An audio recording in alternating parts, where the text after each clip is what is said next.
Il y a un livre que je recommande à tous les chrétiens et à tous les hommes de Dieu. Chasseur de Dieu, de Tony Taney.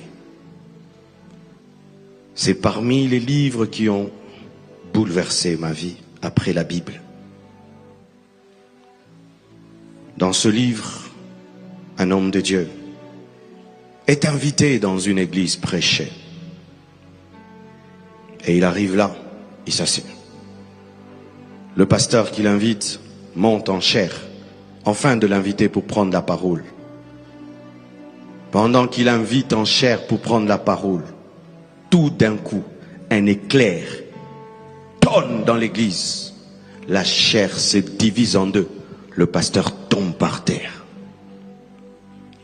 Les gens montent pour prendre le pasteur afin de l'évacuer. Tous ceux qui montent tombent. Quiconque veut monter sur la chair est paralysé par la gloire de Dieu.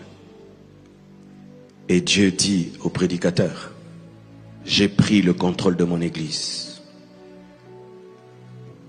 Il demande à sa femme, va, même en rampant, mais joue quand même le piano.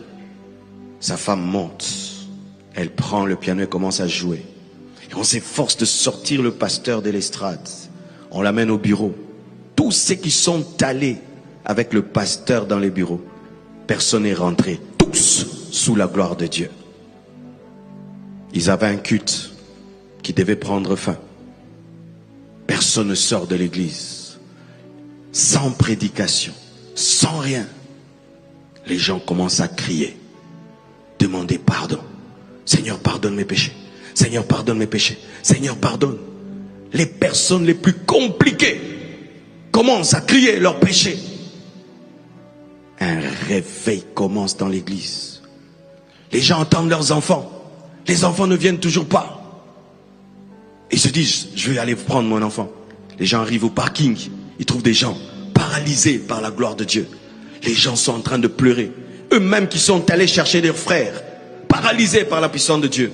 Les gens qui sont venus au deuxième culte trouvent ceux du premier culte paralysés par la puissance de Dieu. Ceux du troisième culte trouvent ceux du deuxième culte.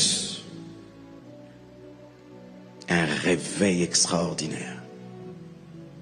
Frères, sœurs, c'est de ça dont nous avons besoin. De sa présence. Quand vous priez dans vos chambres, quand vous venez à l'église, recherchez cela. Et si vous avez cela, le péché va s'en aller. La maladie va s'en aller. La pauvreté va s'en aller. La malédiction va s'en aller.